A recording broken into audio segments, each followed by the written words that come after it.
쥐가 고양이를 이길 수 있겠느냐? 이렇게 질문한 사람이 있습니다.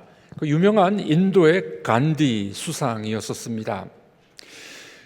이분은 이렇게 이야기합니다. 어떻게 쥐가 고양이를 이길 수 있을까?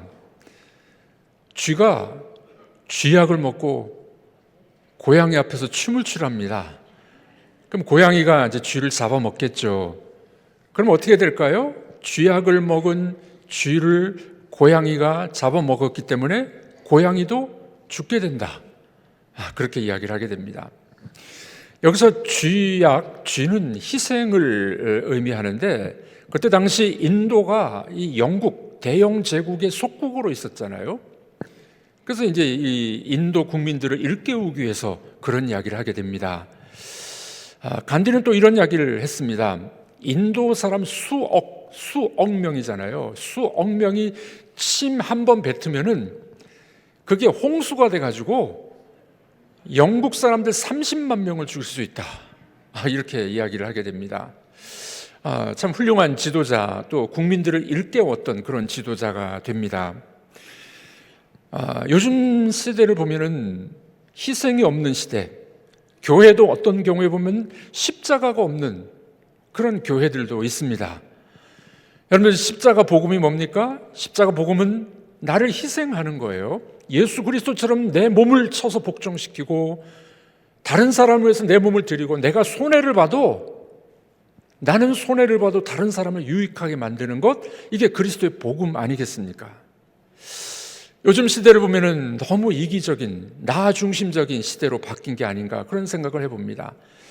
여러분, 우리 어르신들 그런 말 많이 하시죠? 요즘 세대는 옛날 같지 않아. 나 때는 옛날에는 안 그랬는데. 저도 가만히 생각해 보니까 제가 부목사 때는요, 하루에 15가정 신방을 했어요. 신방을 15가정, 집에서 또 식사 대접, 신방 2년 하다가 10kg가 쪄버렸습니다. 요즘은 일주일에 15가정 신방하는 것도 힘들어해요. 그래서 이 연세 드신 목사님들은 그런 얘기합니다. 나 때는 안 그랬는데 요즘은 왜 그래? 시대가 많이 달라졌어요. 예전하고 많이 다르죠. 여러분들, 우리가 다음 세대 또는 젊은이들을 우리가 탓할 것이 아니라 시대가 많이 바뀌었다 하는 것을 우리가 이해도 해야 됩니다. 자, 그런데 더 중요한 게 뭡니까?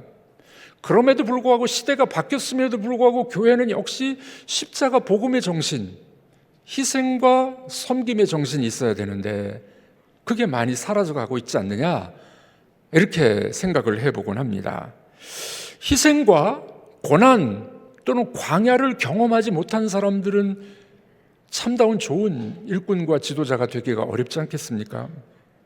예전에 제가 한번 소개했던 책인데, 혼돈의 시대 리더의 탄생이라는 참 좋은 책이 있습니다. 도리스 컨스 굿윈이라는 사람이 쓴 책인데, 이분은 정치평론가입니다. 이 책을 통해서 퓰리처상도 받았고 링컨상을 받게 됩니다. 이분이 이런 질문을 하죠. 리더는 태어나는가? 아니면 리더는 만들어지는가? 여러분, 어떻게 생각하십니까? 또 이분은 이런 질문을 합니다. 시대가 리더를 만드는가? 리더가 시대를 만드는가? 이런 질문을 합니다. 미국 역사상 가장 힘들었던 시기, 대공황, 1차, 2차 세계대전, 어려운 시기를 겪으면서 나라를 구한 4명의 이 훌륭한 대통령의 전기를 쓰게 됩니다. 무려 한 600페이지 정도 되는데 참 좋은 책입니다. 여기서는 에브라함 링컨, 시어도르 루즈벨트, 프랭클린 루즈벨트, 린든 존슨, 4명의 대통령의 전기를 기록합니다. 이분이 이런 이야기하죠. 이 시대를 변화시켰던 그런 리더들의 특징을 보니까 다 고난이 있었다는 거예요. 대선에서 낙선하기도 합니다. 질병을 겪기도 합니다. 어떤 대통령은 소아마비가 걸려가지고 힘들어하기도 합니다. 그들이 광야와 같은 힘든 시기를 보낼 때 준비를 했던 사람이라는 거예요. 열심히 공부한 거죠. 그리고 인격을 다듬었습니다. 그리고 때가 되니까 이 나라가 위기에 처했을 때 아주 훌륭한 리더십을 발휘했던 그런 대통령들이었다, 그런 이야기를 하게 됩니다. 여러분, 요즘도 우리가 참 혼돈의 시기라고 이야기하고 있지 않습니까? 국제 정세는 참 불안합니다. 대통령들, 총리들 보면 어떤 분들은 정말 깡패 같은 사람들도 있어요. 막 다른 나라 침공하고 관세를 막 매기고, 자기 나라 중심 우선주의를 표방하고. 국제 정서가 참 어렵습니다. 경제도 예측이 불가합니다. 환율은 자꾸 떨어지고, 증시는 올랐다 그러는데 이 경제는 너무나도 어려운 시기를 우리는 보내고 있습니다. 세대 간의 갈등, 어른 세대하고 젊은 세대하고 다르다고, 어른 세대는 불만이고 젊은 세대는 이해를 못한다고 이야기하고, 이런 혼돈의 시기를 우리는 살아가고 있습니다. 이때 도대체 누가 이 어려움을 극복할 수 있는 지도자가 될 수 있을까요? 어떤 일꾼이 그 일을 감당하겠습니까? 오늘 본문 말씀에 보면 가장 어려운 시기에, 가장 힘든 시기에 하나님께서는 새로운 지도자를 준비하고 계셨습니다. 그 사람이 누굴까요? 다윗이라는 새로운 지도자를 하나님이 어두운 동굴, 아둘람 동굴 속에서 그를 만들고 있었습니다. 다윗은 이스라엘의 영웅은 아니었습니다. 사울 왕의 질투와 시기를 피해서 지금 차디찬 동굴 아둘람 굴 속에 도망간 현상수배범이었습니다. 그는 도망자 신세였습니다. 그가 숨어든 아둘람 동굴, 차갑고 어두운 동굴이었습니다. 그러나 역설적으로 하나님께서는 그 어두운 동굴, 광야와 같은 그 동굴에서 새로운 지도자, 이스라엘의 가장 위대했던 왕국의 지도자 한 사람을 키우고 계셨다는 사실입니다. 혼돈의 시대, 지도자가 없다고 하는 이 시대에 하나님께서는 고난을 통과한 사람, 광야를 통과한 사람을 새로운 지도자로 세우는 것을 우리는 보게 됩니다. 우리 가정과 일터, 우리 교회에서 어떤 지도자가 필요할까요? 오늘 말씀을 통해서 우리는 함께 교훈을 얻고자 합니다. 첫 번째는 광야를 학교로 삼는 사람이 필요합니다. 우리 한번 따라해 보도록 하겠습니다. 광야를 학교로 삼는 리더가 필요합니다. 광야를 학교로 삼는 리더가 필요합니다. 이 시대가 원하는 리더 일꾼은 누구일까요? 고난의 현장을 피하지 않습니다. 그리고 그 고난의 시기를 훈련의 장소로 만드는 사람입니다. 오늘 본문 1절 말씀을 우리 함께 읽어보도록 하겠습니다. 그러므로 다윗이 그곳을 떠나 아둘람 굴로 도망하매 그의 형제와 아버지의 온 집이 듣고 그리로 내려가서 그에게 이르렀고. 아둘람 굴은 다윗이 일부러 선택한 것도 아니었습니다. 사울 왕에 의해서 쫓겨다니면서 어려움을 당하면서 할 수 없이 들어간 곳이 아둘람 동굴이었던 겁니다. 우리가 인생을 살다 보면은 이런 아둘람 동굴과 같은 어려움이 우리에게도 있지 않습니까? 사업에 실패하신 분도 계십니다. 우리 성도님들 이야기를 들어보면은 이 직장과 사업이 얼마나 힘든지, 스트레스가 많고 도망가고 싶고 따뜻한 남쪽 나라 가고 싶고 그런 이 어려운 시기 사업을 하는 분들도 많이 계십니다. 건강이 무너져서 어려움을 겪는 분도 있습니다. 믿었던 사람으로부터 배신당하는 경우도 있습니다. 이 같은 고립의 시간, 아둘람 동굴과 같은 시기를 우리 모두는 다 겪고 있지 않겠습니까? 세상은 뭐라고 할까요?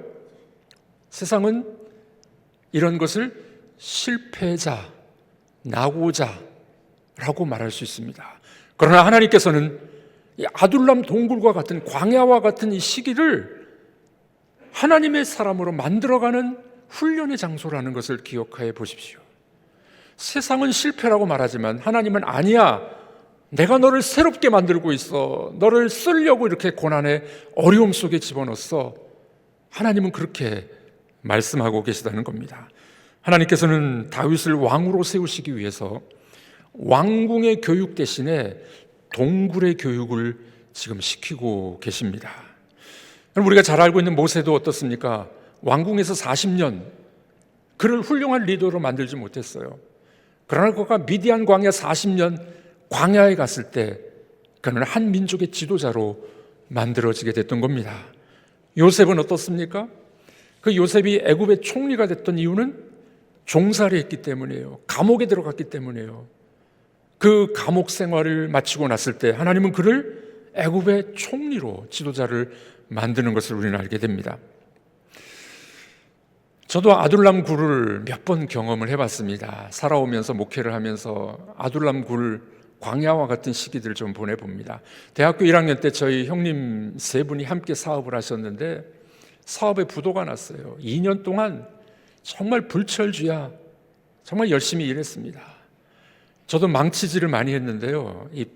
이 락카칠, 니스칠도 많이 해봤고, 망치질을 많이 하면 손이 어떻게 되는지 아십니까? 이 손에 못이 박힌다 그러잖아요. 굳은 살이 박히고 새끼손가락이 안 펴져. 망치질 안 해보셨군요.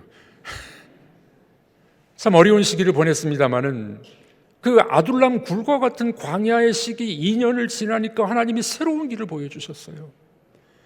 제가 유학을 가서 석사과정 하나를 마쳤는데 IMF가 터졌어요. 지금도 환율이 불안정합니다만 그때 IMF 때 환율이 1,800원, 2,000원까지 올라갔어요. 귀국을 해야 되는지 공부를 해야 되는지 접시를 닦아야 되는지 참 힘든 시기를 보낸 적이 있었습니다. 여러분들이 앉아서 예배드리는 예배당 건축 10수년 전에 건축을 했는데 죽을 뻔했습니다. 여러분들은 잘 모르시죠? 건축 끝나고 제가 부정맥이 와가지고, 부정맥이 뭔지 아십니까? 심장이 3번 뛰고 1번은 안 뛰어. 아이고, 1년 동안 약 먹고 고생한 적이 있었습니다. 말씀을 안 드렸으니 여러분들은 모르시죠? 20년간 목회 열심히 달려오면서 또 작년에는 큰 수술을 했는데, 여러분들 이 아둘람 굴과 같은 이런 어려운 시기를 겪을 때마다 하나님은 반드시 새로운 소망의 길을 보여주셨어요. 남의 일이니까 별로 아멘이 안 나오시는데, 광야와 같은 고난의 시기를 잘 통과하면 하나님이 새로운 길을 열어주실 줄로 믿습니다. 그 고난의 시간, 하나님이 바로 우리를 만들어가는 시간입니다. 더 겸손해라. 더 하나님만 의지해라. 믿음의 사람이 되라. 다른 사람을 이해하는 사람이 되라. 아둘람 굴은 우리를 훈련시키는 하나님의 광야 학교라는 걸 잊지 마시기를 바랍니다. 다윗은 이 차가운 동굴바닥에서 하나님만 의지하는 법을 배우게 됩니다. 아무것도 보이지 않는 캄캄한 동굴 속에서 그는 하나님만 바라보는 믿음의 사람으로 변화되는 줄로 믿습니다. 여러분들 지금 아둘람 동굴을 지나가고 계십니까? 답답하고 막막한 때가 있으십니까? 기억하십시오.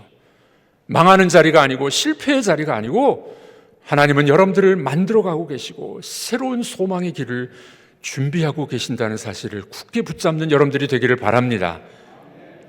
아둘람 굴을 통과한 사람은 어떤 사람이 될까요?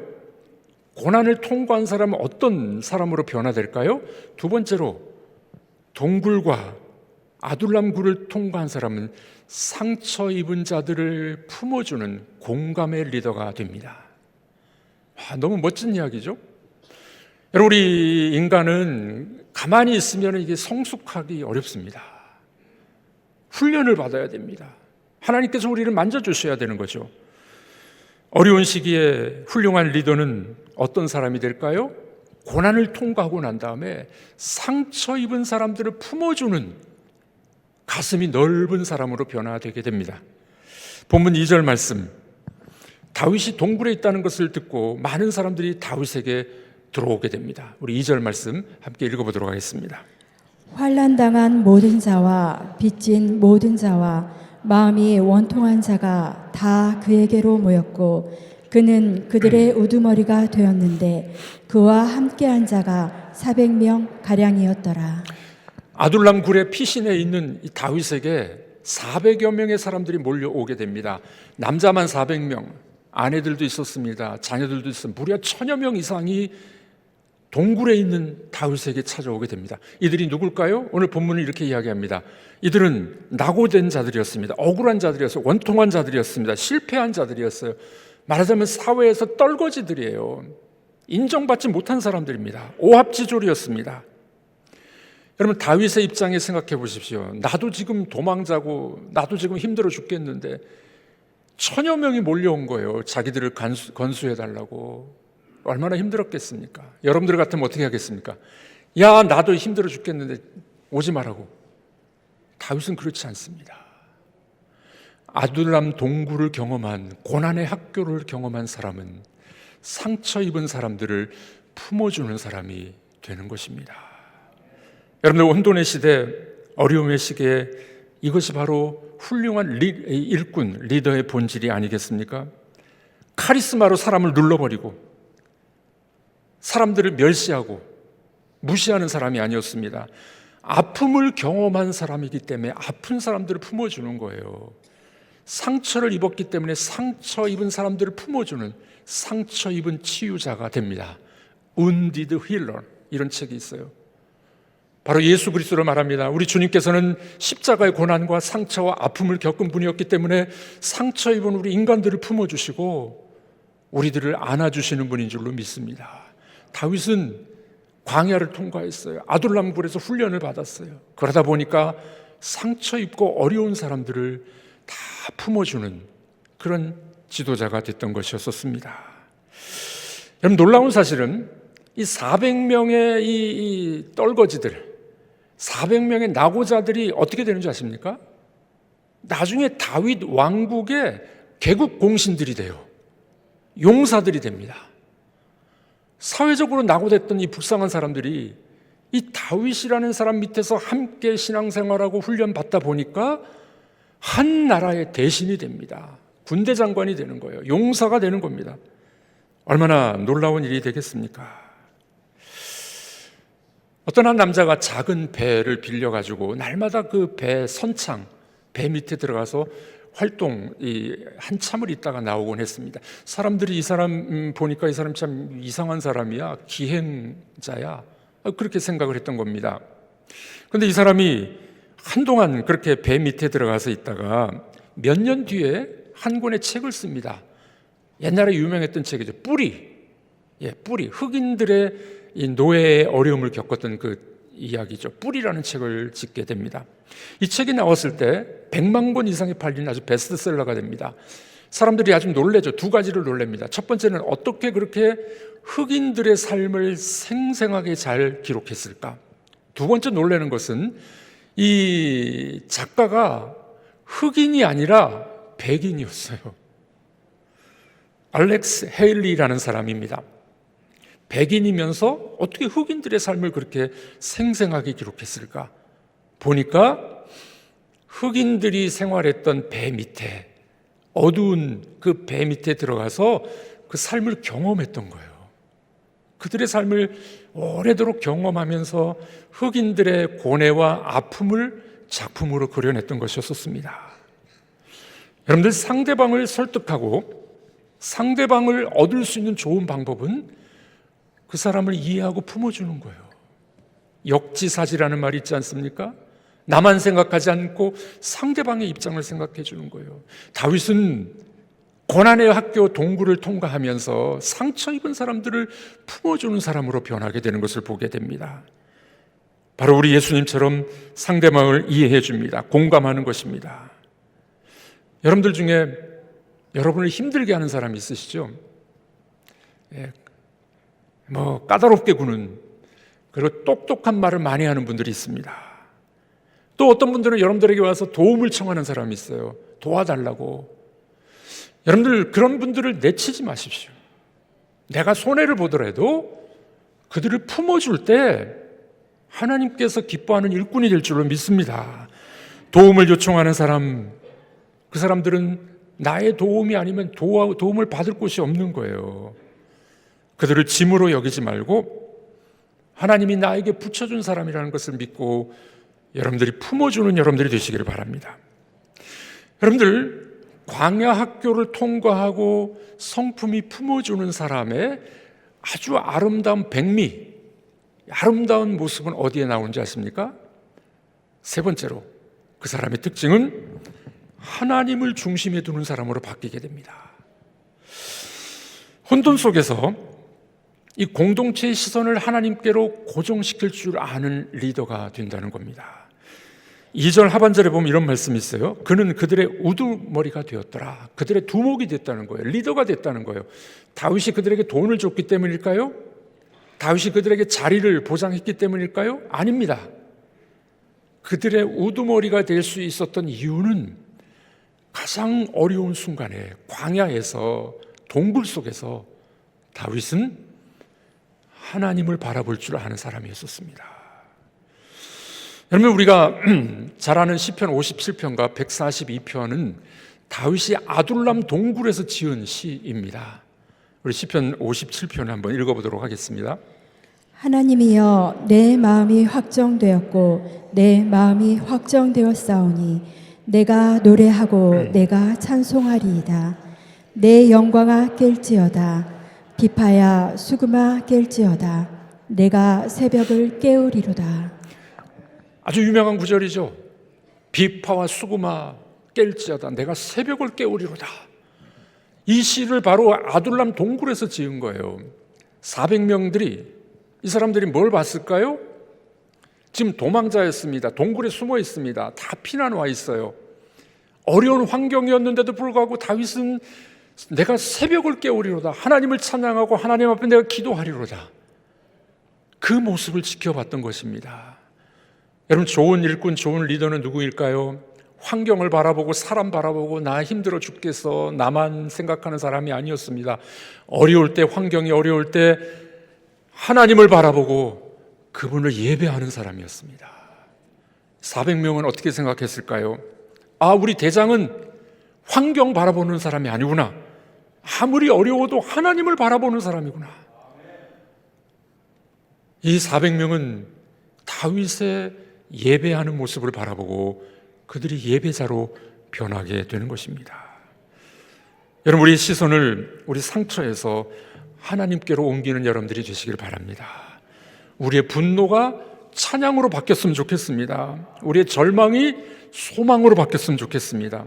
진정한 리더는 혼돈의 파도 속에서 나를 바라봐라 라고 말하지 않습니다. 혼돈과 어려움의 순간에 하나님을 바라봐라, 하나님을 바라보고 예배하라. 이런 사람이 좋은 일꾼이 될 줄로 믿습니다. 여러분, 하나님이 쓰시는 사람은 어떤 사람일까요? 하늘을 볼 줄 아는 사람입니다. 우리가 잘 아는 모세, 그가 애굽에서 40년을 보내면서 어떻게 됩니까? 아주 힘센 사람으로, 장수로, 장군으로 변합니다. 그때 애굽 사람을 쳐 죽일 때 모세의 모습이 어땠습니까? 사방을 둘러봐요. 누가 졸고 있는지, 누가 있는지. 그리고 애굽 사람을 쳐 죽입니다. 그때 모세는 뭘 못 봤을까요? 하늘을 볼 줄 몰랐어요. 그러나 광야 40년의 훈련을 통해서 모세는 사방을 둘러봐도 사람이 없어요. 양들만 있습니다. 박양, 김양, 최양, 이양. 양들만 보이지 사람이 안 보여요. 광야 훈련을 통해서 그는 하늘을 바라볼 줄 아는 사람으로 변하게 됩니다. 여러분들, 좋은 일꾼, 좋은 리더는 누구일까요? 위기 속에서 그분을 바라보고 그분을 찬양하는 예배자가 되어야 될 줄로 믿습니다. 여러분들의 가정에 위기가 있으십니까? 건강에 위기가 있으십니까? 자녀들 때문에 힘드십니까? 경제적으로 어려우십니까? 그 순간에 하나님을 바라보고 예배하는 예배자가 되시길 바랍니다. 부모님들이 어려워도 그분을 예배하고 그분을 높여드리는 모습을 보게 되면 자녀들이 여러분들을 따라오게 될 것입니다. 교회에서 지도자들이, 목사와 장로님들, 또 우리 섬기미들이 아무리 어려워도 주님을 바라보고 예배하는 모습을 보여주게 되면 성도들이 따라오게 될 것입니다. 다음 세대가 따라오게 될 것이에요. 어느 지역에 큰 강이 있었습니다. 그 강 건너편에는 이 맛있는 망고 나무가 주렁주렁 열려 있었어요. 그 원숭이들이 이 강을 건너와서 망고 열매를 따먹기 시작합니다. 어느 날 보니까 이 포수들이 다 낮잠을 자고 있었어요. 원숭이들이 옳거니 하고서 왕창 몰려와가지고 조용히 먹는다는데 뭐 시끄러웠겠죠. 포수들이 눈이 잠이 깼습니다. 큰일 났습니다. 포수들이 명령을 내립니다. 총을 쏴서 원숭이들을 죽여라. 그때 두목 원숭이가 원숭이들에게 이렇게 이야기합니다. 걱정하지 마라. 내가 강 건너편에 나뭇가지를 끌고 와가지고 내가 이 다리를 만들 테니까 내 등을 타고 나뭇가지 타고 강을 건너가라는 거예요. 원숭이들이 다 도망갔습니다. 마지막에 두목 원숭이가 힘이 빠져가지고 뚝 떨어졌어요, 땅에. 이 모습을 봤던 포수들이 어떻게 했을까요? 그 원숭이를 죽였을까요? 아닙니다. 그 두목 원숭이의 희생과 리더십을 보고 원숭이를 살려주게 됩니다. 여러분들, 우리가 살아가고 있는 이 시대는 혼돈의 시대입니다. 여러 가지로 어렵다고 사람들은 이야기합니다. 그러나 두려워하지 마십시오. 하나님은 혼돈과 어려움 속에서 새로운 일꾼을 만들어가고 계십니다. 아무리 어렵다 할지라도 하나님은 이 시대의 아둘람굴에서 새로운 리더를 만들어가고 계십니다. 나의 고난과 나의 아픔과 나의 광야를 학교로 삼는 여러분들이 되시길 바랍니다. 그 학교를 통과한, 광야를 통과한 사람들은 품어주는 인격의 사람들이 되시길 주의 이름으로 축복합니다. 이런 리더는 누구라고요? 하나님만 바라보고 하나님을 예배하는 예배자가 되는 줄로 믿습니다. 상처 입은 사람들이 위로를 받고 무너진 공동체가 다시 새로 살아나는 그 일들은 바로 여러분들이 좋은 일꾼들이 됐을 때, 좋은 엄마 아빠가 됐을 때 가정과 교회가 다시 살아나게 될 줄로 믿습니다.